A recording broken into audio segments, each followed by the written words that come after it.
Hey guys! Welcome back to my channel. So, today I'm gonna be doing my favorites. Ano ba? April favorites.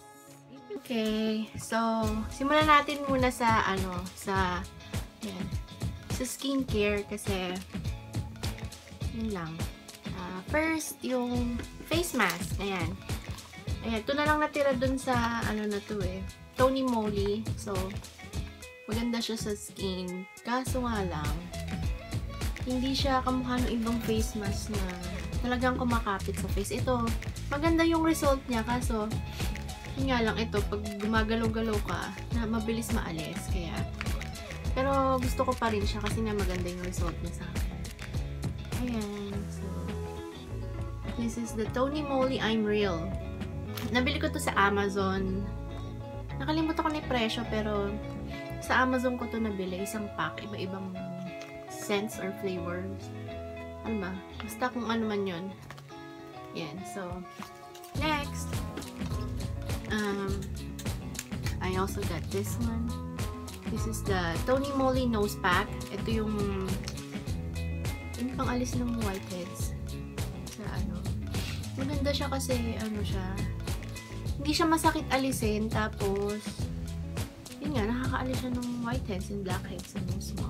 Maganda rin siya. Pero kasi dati, meron akong ginagamit na skin food naman. Parang ganito lang din siya. Pero napapansin ko ito, mas marami-rami siyang nakukuha. So, next, for the lotion, ayan. Ito regalo sa akin to nung Christmas nung girlfriend ng kapatid ko. Ayan siya. Ayan, it's Rose Shower Perfume Body Milk. Ano siya? Body milk pala siya. Ano siya? Amoy rose. Talagang amoy rose siya. Tapos, pag nilagay mo siya sa skin mo, hindi siya malagkit. Tapos, ina-absorb agad siya ng skin mo. Tapos, hindi rin siya nagiging dry the whole day. Kahit siya, parang light. Sobrang light ng lotion niya. Parang may halin tulad ko siya dun sa may ba yun? Johnson ba yun na lotion dati sa Pilipinas na pang whitening? Basta. Ayan. Ganyan siya. Bango talaga siya. I love it. Ano siya? Nakalimutan ko sabihin. This is from Skin Food. Yeah. Korean brand din siya. Saan siya na? Addict sa Korean. Ito din, Ayan. I like this. Ay, maubos na nga, Diba? Pero talagang nakakatulong din siya. Ito yung Skin Food Green Tea Bubble Cleansing Foam. Ayan. Ganda siya sa face kasi siya, nagpo-foam siya. Tapos, hindi nga nadadry yung face mo. Kaya, maganda siya. I love it. Kasi nga, di ba lagi ako may breakouts? Kaya ito yung ginagamit ko. Pag ginamit ko to, actually, ginagamit ko naman to everyday. Pag ginagamit ko to, nakikita mo talaga yung result agad. Kasi, I don't know, there's something about Korean products na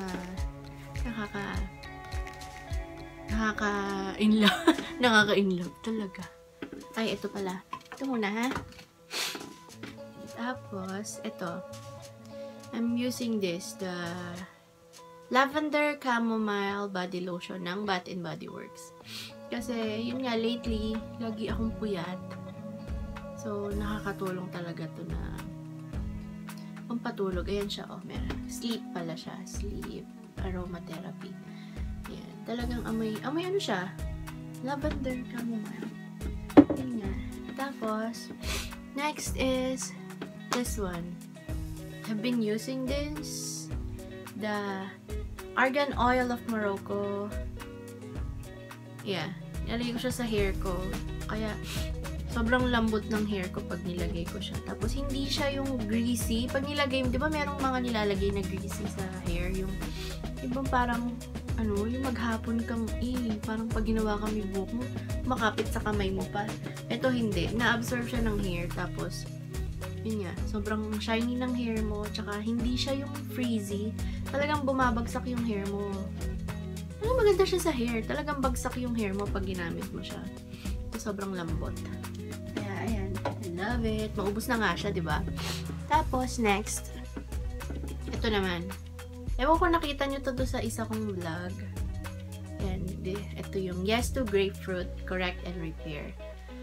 Kasi, gusto ko dito kasi ano siya, vitamin C infused, tapos ano siya, after mo maghilamos, ayan, gamitin mo siya, ano siya, actually brightening pill to eh.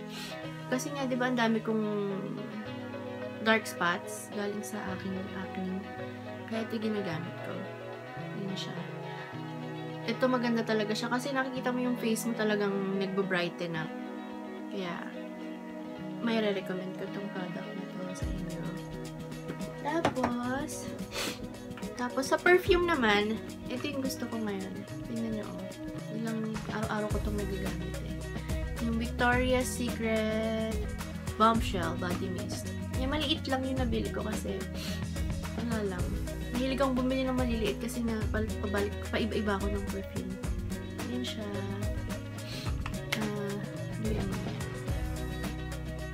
Ang bango na talaga. May fresh na floral. Pero, alam mo yun, hindi siya yung masama, maano sa ilong. Masakit amoyin. Kasi ako, mabilis ako magka-allergy. So, kaya, ito hindi ako na-allergy dito. I mean, ano ba? Sensitive yung amoy ko pala sa pang-amoy ko sa mga perfume. Kaya, ayan, maganda siya talaga. Tapos, next, na hindi siya body heat, hindi siya skincare, itong mug na to, di ba? Ang cute. Ito, I got this from Disneyland. Nung pumunta kami kailan ba? Basta, bago yung huli kong punta. Sino ba to? Sa Aristocats? Yung ba yung pangalan nun? Ayan siya. Cute, diba? Ayan o. Kaya, this is my favorite for this month. For this month. Last month, April. Ito yung lagi kong ginagamit. Kasi ang cute-cute niya talaga. Tapos, next. Ito pa pala.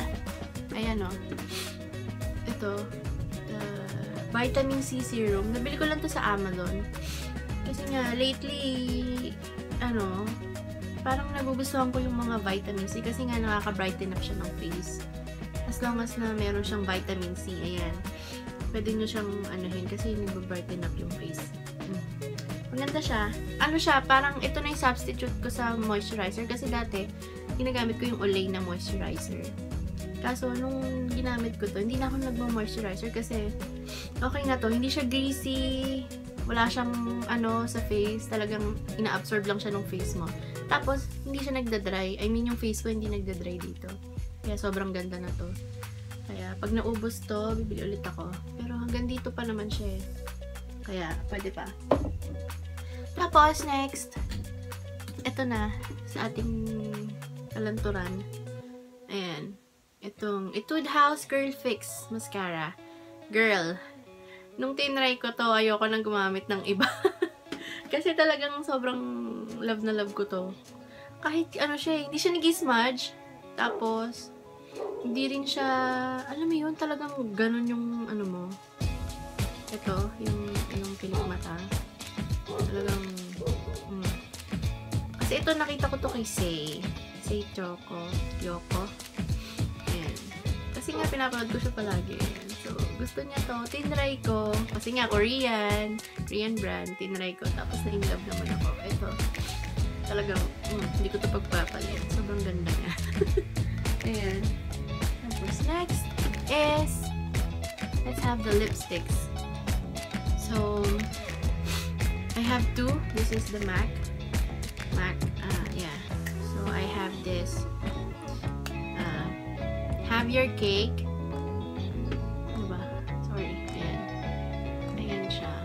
Have Your Cake. So, pag nilagay mo siya sa iyong lips, para siyang, actually, parang ganito siya, pero mas bright siya ng konti. Ito yung nasa Flamingo Park collection nila. Actually, dalawa yung actually, tatlo pala. Tatlo yung lipstick ko na galing sa Flamingo Park, pero ito yung nagustuhan ko talaga kasi parang siyang purple na fuchsia. Pag nakita niyo yung vlog ko ng sa Disneyland, yun yung suot ko. Ito siya. Tapos, next is the, wait ha. Sorry. Ayan. Chili ng MAC. Ito kasi, nakita ko to dun kay Suzy ng Miss A, yung Korean na girl group. So, ito kasi sikat na sikat to sa Korea, tong shade na to, yung chili. Ang finish niya matte. Ito rin pala matte din siya. Ano siya, reddish na orange na brown, parang gano'n. Pero maganda siya kasi binabrighten up na yung face mo. Parang blooming ka. So, pwede to dun sa mga ayaw masyado ng red kasi ito yung may recommend ko. So, ano ba? Swatch mo natin.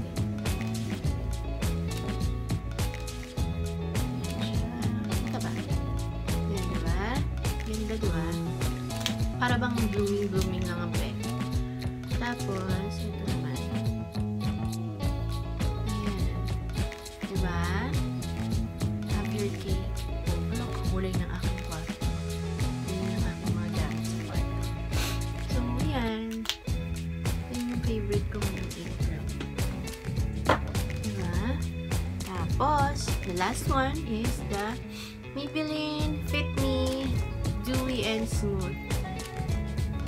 Normal to dry skin. Tapos ang shade ko, 240 Golden Beige. Girl, ganda na to. Ayoko nung matte. Meron ako nung matte, kaso hindi ko alam kung saan napunta. Kailangan ko pa siyang hanapin. So, ito talaga, girl. Maganda siya kasi, yung gamit ko siya ngayon eh. Yung coverage niya, light to medium, tapos, ano ba? Dewy siya. Hindi siya yung matte. Kasi pag matte sa akin, parang ang dry ng ayoko nang dry masyado ng skin kasi gusto ko yung medyo dewy na So, ito nga, maganda siya. Talagang, ang ganda niya. Gusto ko siya kasi parang shiny yung inyong face. Yun lang. Tapos, next. Last pala. Ito pala last ko. So, my favorite bag nung April, ito. So, I got this on Christmas. Bigay sa akin ng aking ma-dear. Yan, so I love it. Diba? Kasi parang spring, summer, parang okay yung kulay niya, diba? Ayan, magulo siya. As you can see, ang daming burloloys. Ayan. So, that's it for today, guys. So, see you again on my next favorites. Tama ba? See you, tama. Yan. See you again sa aking susunod na favorite video. Yan. So, ayan ang aking mga favorites for this month. Thanks for watching and don't forget to subscribe. Tapos, mag-comment kayo para makapag-usap tayo. Yun lang. Bye!